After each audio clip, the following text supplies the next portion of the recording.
জীবনে যতদিন শুক্রবার পাবেন এই 4টি আমল কখনোই ছাড়বেন না। বৃহস্পতিবার সূর্য যখন অস্ত যাবে, বৃহস্পতিবার সন্ধ্যা থেকে শুক্রবার সন্ধ্যা পর্যন্ত এই 4টি আমলকে নিজের জন্য একেবারে বাধ্যতামূলক করে নেবেন ইনশাআল্লাহ।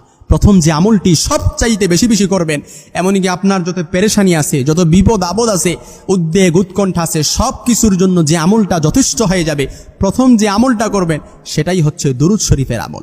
দুরুদ শরীফ পারি না এমন কেউ নাই। সবচাইতে ছোট্ট দুরুদ সাল্লাল্লাহু আলাইহি ওয়াসাল্লাম, এই দুরুদটাও আমরা পারি, এই দুরুদটাও আপনি চাইলে করতে পারেন। সবচাইতে দুরুদ শরীফ এত ফজিলত আর এত মর্যাদাপূর্ণ, সবচাইতে ছোট্ট দুরুদ। বিশ্বনবী মুহাম্মদ সাল্লাল্লাহু আলাইহি ওয়াসাল্লাম বলেন, ইদান তুকফা হাম্মুক ওয়া তুগফার যামবুক, আপনার যত পেরেশানি আছে, আপনার যত বিপদ আপদ আছে, সব কিছু দূর করার জন্য এই দুরুদটাই যথেষ্ট। আপনি যদি দুরুদকে আঁকড়ে ধরেন, এমনকি আপনার গুনাহ মাফের জন্য যথেষ্ট হয়ে যাবে। শুধু তাই নয়, রাসূল সাল্লাল্লাহু আলাইহি সাল্লাম আরো বলেন, মান সাল্লা আলাইয়া মাররাতান সাল্লাল্লাহু আলাইহি আশারা, কোনো ব্যক্তি যদি একবার রাসূলের প্রতি দরুদ পড়ে, আপনি এমন জায়গায় আপনি আটকে গেছেন, ওই জায়গায় আল্লাহ তাআলা আপনার জন্য রহমত বর্ষণ করবেন। শুধু এরকম এক জায়গা নয়, এরকম 10টি জায়গায় আল্লাহ তাআলা রহমত বর্ষণ করবে।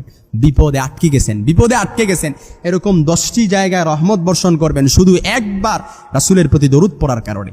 এজন্য দরুদ পারি না এরকম কেউ নাই। বৃহস্পতিবার সন্ধ্যা থেকে শুরু করে শুক্রবার সন্ধ্যা পর্যন্ত রাসূলের প্রতি এই ছোট্ট দুরুদ সাল্লাল্লাহু আলাইহি সাল্লাম, এই দুরুদটাও পড়তে পারেন। কিংবা আমি যেই দুরুদটা শিখাই দিব এই দুরুদটাও পড়তে পারেন, আল্লাহুম্মা সাল্লি আলা মুহাম্মাদিন সাল্লাল্লাহু আলাইহি ওয়াসাল্লাম।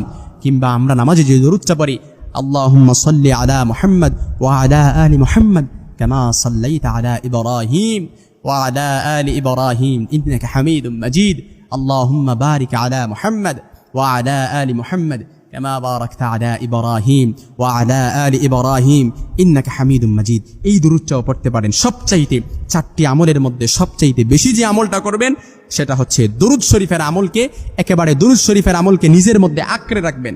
2 নাম্বার যে আমলটা করবেন, অন্য যে কোনো দিনের চাইতে শুক্রবার দিনের ফজরের নামাজটা জামাতে পড়ার চেষ্টা করবেন।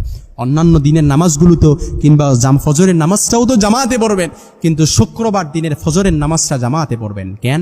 রাসূল সাল্লাল্লাহু আলাইহি সাল্লামের হাদিস, আফদলুস সালাতি ইনদাল্লাহি সালাতুল জামাতি ফি ইয়াউমিল জুমআ। আল্লাহ তাআলার কাছে শুক্রবার দিনের ফজরের নামাজটা জামাতে পড়া, এটা আল্লাহ তাআলার কাছে সবচাইতে উত্তম এবং সবচাইতে পছন্দনীয়। এজন্য দেখবেন শয়তান শুক্রবার দিনের যে ব্যক্তি সব সময় ফজরের নামাজ কিংবা অন্যান্য নামাজ জামাতে পড়ে, ওই ব্যক্তিরও দেখবেন শুক্রবার দিনের অর্থাৎ ফজরের নামাজটা জামাত ছুটে যায়। ওই ব্যক্তিরও দেখবেন শয়তান এমনিতেই হরহামেশা আমাদের ফজরের